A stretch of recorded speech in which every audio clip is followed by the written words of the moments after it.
Welcome back to my Facebook and YouTube channel. भाई आज जो मेरे पास खबरें हैं ना, ये सुन के आपका दिल गार्डन गार्डन हो जाएगा। तो इसलिए वीडियो को आखिर तक जरूर देखिएगा। और अगर अभी तक आपने मुझे फेसबुक पे फॉलो नहीं किया और यूट्यूब पे सब्सक्राइब नहीं किया, so do follow and subscribe.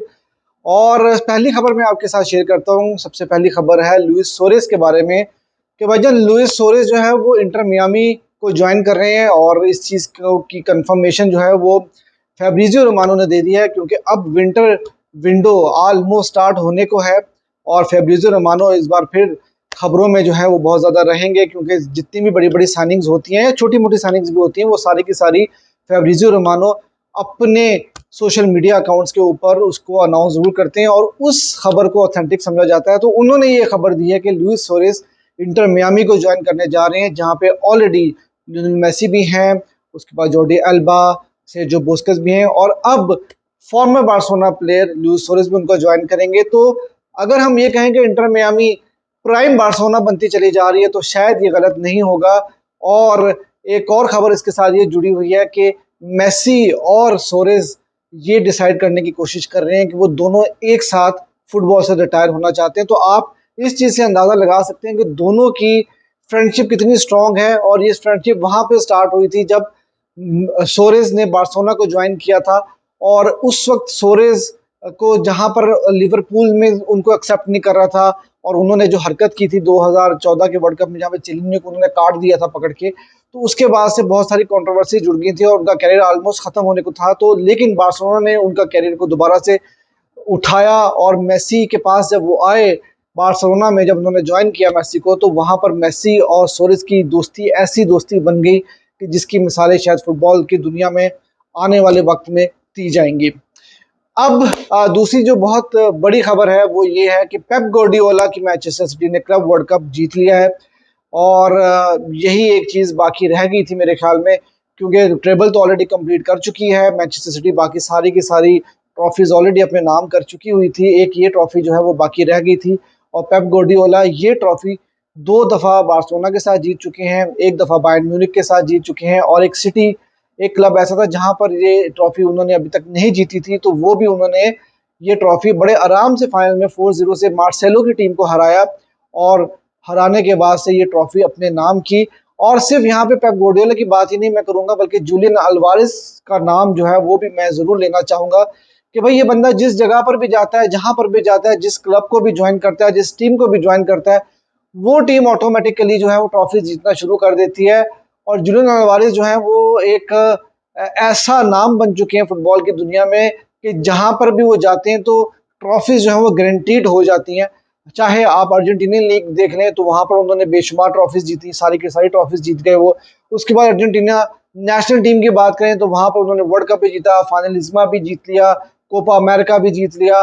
तो कोई ट्रॉफी इंटरनेशनल लेवल पे भी नहीं छोड़ी उन्होंने। और फिर मैनचेस्टर सिटी के साथ भी वो अब एक ट्रॉफी जो थी वो बाकी थी, वो भी वो जीत चुके हैं, फुटबॉल कंप्लीट कर चुके हैं। और उनकी एज भी कुछ नहीं है यार, 22-23 साल उनकी उम्र है, और उस उम्र में वो ट्रॉफियों के अंबार लगा चुके हैं। और उनकी जो ट्रॉफी कैबिनेट है, मेरे ख्याल से उनको उस ट्रॉफी कैबिनेट को मजीद बड़ा करना होगा, क्योंकि इतनी ज़्यादा ट्रॉफीज तो मेरे ख्याल से, जो अभी तो उनका कैरियर स्टार्ट ही हुआ है, तो आने वाले वक्त में तो पता नहीं वो और मजीद कितनी ट्रॉफीज जीत जाएंगे।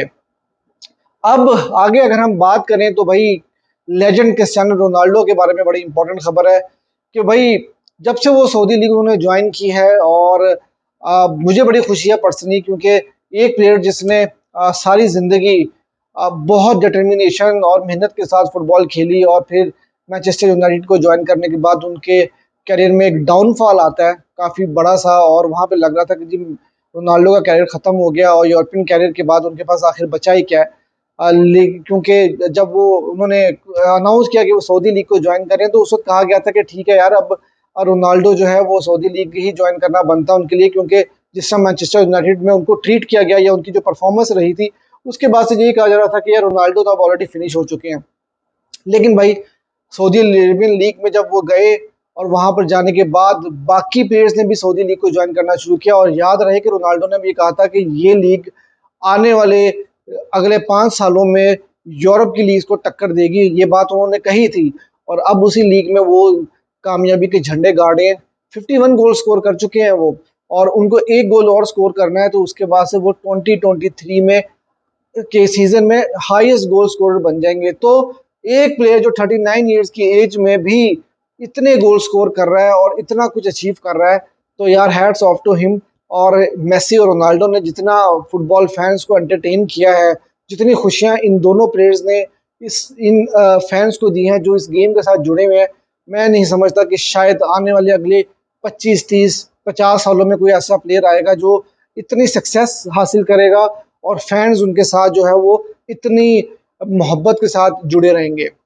और अब बात कर लेते हैं आखिर में थोड़ी सी बार्सिलोना के बारे में। बार्सिलोना और में चावी, आपको पता है कि आजकल ज़रा मुश्किल वक्त से गुजरे हैं क्योंकि बार्सिलोना इतना अच्छा परफॉर्म नहीं कर रही है।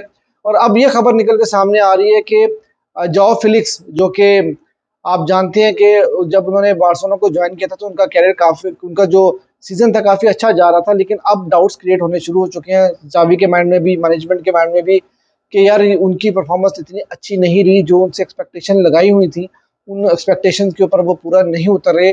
और अब ये बातें होना शुरू हो चुकी हैं ड्रेसिंग रूम में भी, और चावी की तरफ से भी ये बातें कहना शुरू कर दी गई हैं कि यार जब समर विंडो आएगी तो वहाँ पर हमारी प्रायोरिटी जो फिलिक्स शायद नहीं होंगे। और उसकी दो रीजंस हैं। एक रीज़न तो उसकी फाइनेंशियल रीज़न है, क्योंकि आपको पता है कि एटलेटिको दी मैड्रिड जो है वो काफ़ी ज़्यादा हैवी अमाउंट जो है वो डिमांड कर रही है, तकरीबन 80 मिलियन जो अभी तक की खबरें हैं। और उसके अलावा दूसरा ये कि स्पोर्टिंग पॉइंट ऑफ व्यू से भी जो है डाउट्स क्रिएट होना शुरू हो चुके हैं, क्योंकि पिछले 5-6 मैचेस से जो है जॉ फिलिक्स की इतनी ज़्यादा अच्छी परफॉर्मेंस नहीं नज़र आई है। तो ये एक इशू आया, और ये चीज़ अब डिपेंड करती है कि चावी का अपना भी आपको देखना पड़ेगा कि चावी क्या अगले सीज़न तक बार्सिलोना में रह पाएंगे कि नहीं रह पाएंगे। क्योंकि अगर वो भी इस सीज़न में कोई ज़्यादा अच्छी परफॉर्मेंस उनके अंडर बार्सिलोना नहीं कर पाई, तो ये भी कहा जा रहा है कि शायद चावी को भी जो है सैक कर दिया जाए, शायद वो अगले सीजन में हमें बार्सिलोना में नजर ना आए। लेकिन इन केस अगर वो बार्सिलोना में हमें नजर आते हैं तो उसके बाद शायद जॉ फिलिक्स जो है वो बार्सिलोना का हिस्सा नहीं होंगे। अब दूसरी तरफ एक और बात है, जो बार्सिलोना के कैप्टन है सर्जियो रोबर्टो, उनके बारे में भी खबर आ रही है कि सर्जियो रोबर्टो की पिछली जो परफॉर्मेंस रही है, तो वहां पर ये कहा जा रहा है कि अब शायद 1 साल का कॉन्ट्रैक्ट एक्सटेंशन जो है वो चावी उनको दिला दें, क्योंकि उन्होंने पिछले मैच में 2 गोल स्कोर किए।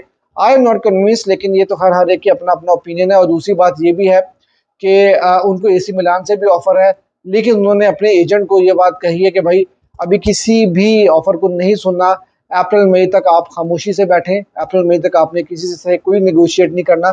जब अप्रैल मई का टाइम आएगा, जब सीजन खत्म होने वाला होगा, तो तब उस टाइम पे सिचुएशन को एवेल्युएट किया जाएगा, सिचुएशन को एसेस किया जाएगा कि अब उनको आगे क्या स्टेप लेना है, क्या उनको बार्सिलोना में ही रुकना है या उनको किसी और क्लब में मूव करना है।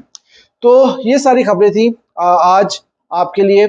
और अगर आपको आज की वीडियो अच्छी लगी हो तो please do follow me on Facebook and also do follow me on Instagram, और यूट्यूब पे सब्सक्राइब करना ना भूलिएगा। सो सी यू अंटिल नेक्स्ट वीडियो।